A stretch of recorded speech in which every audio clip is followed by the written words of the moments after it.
the Chase Thomas Podcast, for people who have nothing but time to kill. I hung it in my dorm room. So I had a Johnny Manziel fathead next to a Jamarcus Russell jersey in my freshman year dorm room. And I remember I posted a picture of it on Twitter, and Mike Freeman from USA Today said something about it and like made a joke about it. And that's how that was like my first interaction with Mike Freeman. So good times. There you go. Which naturally brings us to another question. That's quite a tangent. I mean, this is, hey, it's fun. I'm about it. Buy or sell JP Acosta. The Chargers should go after a big name like Jim Harbaugh or Bill Belichick for their next head coach, or they should go a different route and maybe go younger and unproven for their next guy. So I'm going to temporarily sell. Okay. I don't think that they should go after Jim Harbaugh because I don't think Jim Harbaugh is going to leave. I thought he was going to be, if anything, Jim Harbaugh is a Midwestern ass dude. Like he is such a Midwestern dude that I doubt he goes back. I doubt he goes back to California. I mean, what he has coached 3 teams in California. Yeah, I'm doubting he goes back. I would say he's probably more Californian than you think. Don't let the milk and slacks But he is also so uniquely like Michigan, and also they're giving him like an extension that he's going to. Let me just say, I feel like it depends on who wins the presidential election. It just depends on whether or not he moves. So yeah, I don't think it's going to be Harbaugh. I don't think it's going to be Belichick either. I don't know if Belichick actually like wants to continue coaching. Of course, he wants to get Shula's record, but I don't know if the Chargers are. I mean, of course, they have Justin Herbert, but outside of that team kind of stinks. Yeah. But I can also see the Chargers' aversion with wanting to go with another young and unproven coach. I'm still of the belief that maybe Ben Johnson just doesn't want to be a head coach. I think he's really been banging that gavel this year. I really think he's fine just calling up plays and calling up 12-yard digs for Jared Goff and just never, ever, ever, ever, ever catching any flack. That's a perfectly fine career to have. Maybe he talked to Dick LeBeau a lot in the offseason. He's just been spending a lot of time with Dick LeBeau, and Dick's like, look, man, like loved my time as at DC. Like, I was a legend in Pittsburgh. I did the whole head coaching thing. Let me tell you, people hate you. It's not as fun. You have to worry about the offense. No, just worry about one side of the ball. You're going to love it. I doubt Dan Quinn actually ever gets a head coaching gig again. Not because he isn't good at his job, but he just doesn't want to. Head coaching kind of sucks. Well, I mean, when you're Dan Quinn, do you ever want to relive that ever again? Yeah, I mean, you never want to do that. You don't. No, hold on. You don't know what you mean. Let me refresh your memory. In the Super Bowl, the Falcons were up 28-3, and then they lost to Tom Brady after decidedly just trying to continue to throw the ball when running the ball. But here's the thing about that. That whole season was so many fun memories. I enjoyed all of it. I miss Kyle Shanahan calling plays for my football team. This year, 10 times worse because every week is pain. And I've logged so many more hours of pain this year versus the little pain that I had for the last game of the season. Yeah, I'll drink to that, buddy. Yeah, I'm with you. Right? Like, it's way worse doing this every Sunday. I'm like, my family was over on Sunday afternoon and the rain's happening. The Falcons are falconing. You just were waiting for the bottom to fall out, and then Dez throws the ball on a rollout when all they had to do was run it out and kick a field goal and win, and he throws into double coverage and just throws the game away. And that's in front of 13 people. That was the smallest turnout of an NFL regular season game I may have ever seen. And I don't know if they counted that, but it looks like crazy. It had to be. It's even better too that they won. That's what was hilarious. I didn't think it was funny. People showed up. I didn't enjoy it. It wasn't fun. It was terrible. Draft pick for you. So overall, not a draft pick. They're still okay. Head coaching wise, I'm not sure how many coaches actually are.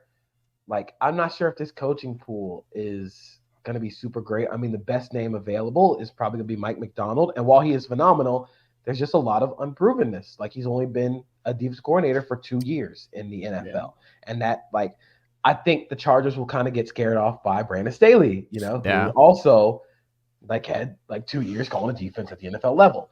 So I'm gonna temporarily sell on the thought that they go to a young, innovative mind to spurning a experienced name, but it depends on who actually is like up for a head coaching job this year. Eric Bieniemy wouldn't surprise me in LA.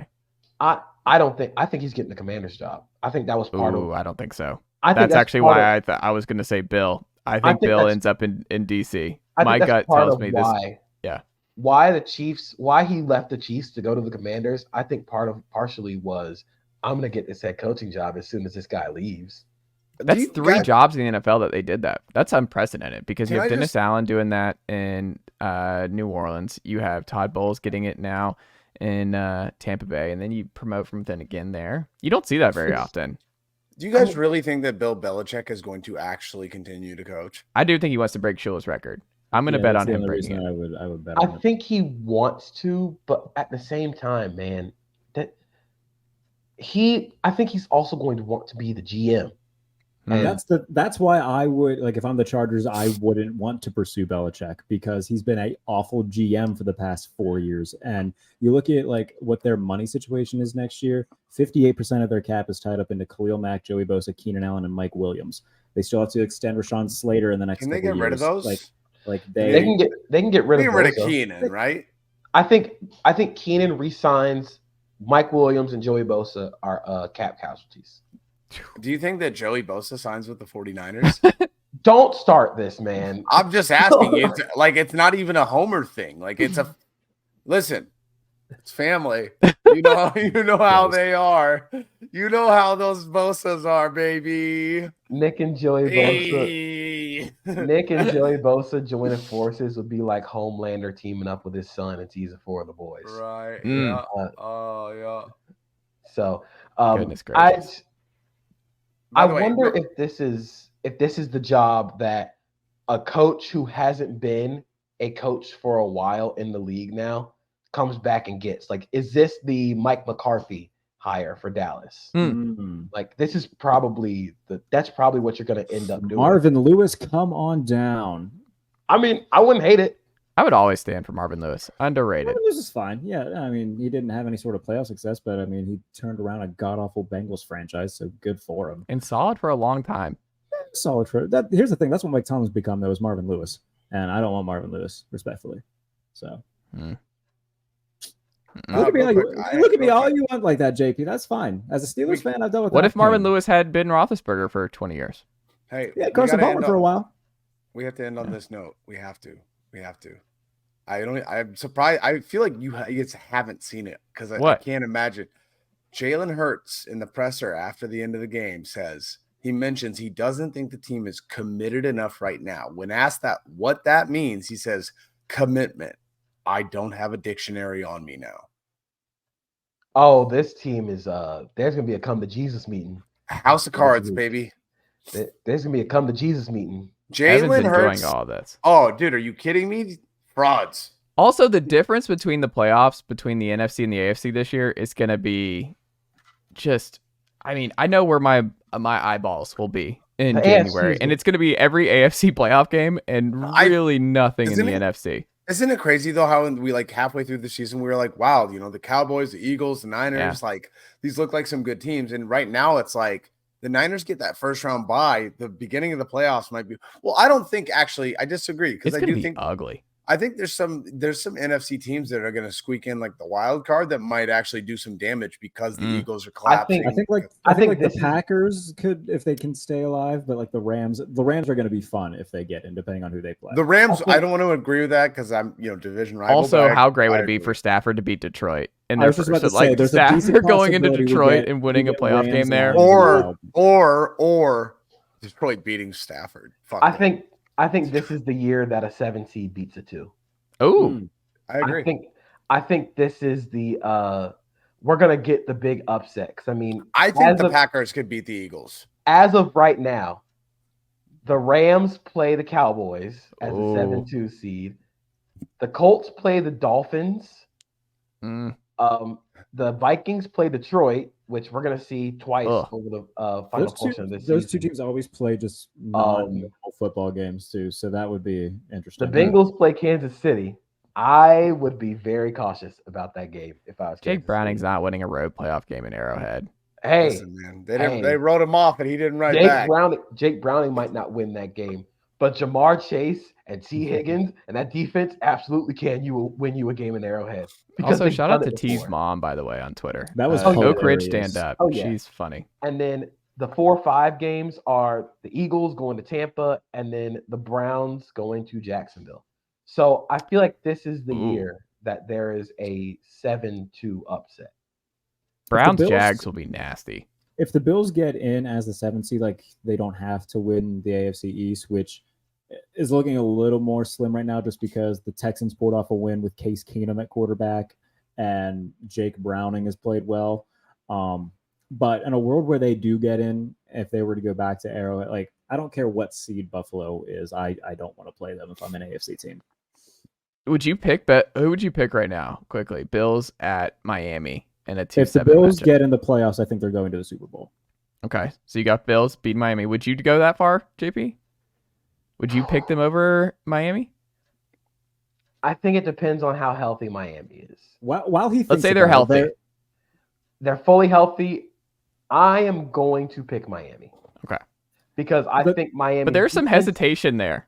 I think it's a nerve-wracking game if you're a Dolphins fan. I think Miami's defense is a lot better than they were at the beginning of the season. They were a major issue beginning because every Vic Fangio defense starts off slow. And then they put it together. Yeah. When they're healthy, that DB room is so talented. Talented. There's a situation too where so Miami plays Dallas and Baltimore. And if they enter week 18 with 5 losses or 6 losses and Buffalo enters with 6 losses, well, guess what? Week 18's for the division, and depending on how seeding works out, Miami's probably going to be the 5 seed. So we're going to run back Bills, Dolphins the very next week and the wild card round.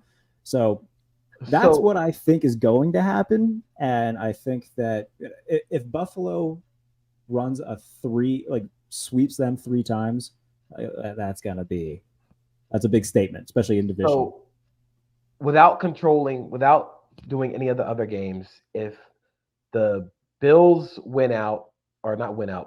going into week 18, if they win the next 2 games and the Dolphins lose the next 2 games, that game is for the division, essentially. But I don't think Miami loses the next 2 games. I think they split. Well, even if they enter week 18 with only 5 losses, if Buffalo wins, that would put Miami at 6 losses and the Bills would still win the division. But yeah, I think I'm very it's going to be early, of course, because it's Tuesday, but I think the Dolphins beat Dallas this weekend. I think they do. I am just not very encouraged by what I saw from the Cowboys' run defense and the motion and their problems against motion. Guess what Miami likes to do. When is that? That's this Sunday. Sunday. Is that at 4:00? Probably. Okay. Let's see. Fun fact about Miami's run game real quick. 420, yeah. Cool. Raheem Mostert has 20 rushing touchdowns. The Pittsburgh Steelers have 20 offensive touchdowns. So there's that. Jarrett and I have had the same season, basically. Hanging around the playoffs, really bad quarterback play, 2 coaches that we just don't want coaching our team anymore. Mason Rudolph starting against the Bengals. I hope Heineke's probably going to start the final 2 weeks here. I hope that Trace McSorley starts before the season's over. As a Penn State homer, I would love nothing more than for the chaos of that. I'm in. Give it to me. Your franchise quarterback is not in the concussion protocol with the playoffs on the line. We'll end on this, fellas. Evan, your MVP is right now. I gotta say Brock Purdy just because I knew that was gonna be Brock Purdy. I mean, listen, I mean, realistically speaking, I think Trent Williams has done as much for the team as Christian McCaffrey or Brock Purdy has, but he'll never get it. And I think Christian McCaffrey is insane, and it's an MVP caliber season. But the fact that every single person all year long has said that Brock Purdy is not really this good, and everything that you've said he can't do, he continues to go out. Like, people will be like, oh, he can't throw the long ball. And then he'll go out and throw 4 touchdown passes, all like 20 yards each. Like they'll say like, oh, he's just dink and dunking. And then like the next week he'll have the longest air yards stat. And then like, oh, well, it's only because it's just like, he just has done everything on every level against every challenge. And he keeps doing it. I mean, he's beat every team, all the best defenses. Go. Nicely done, nephew. The Chase Thomas podcast. Hell yeah.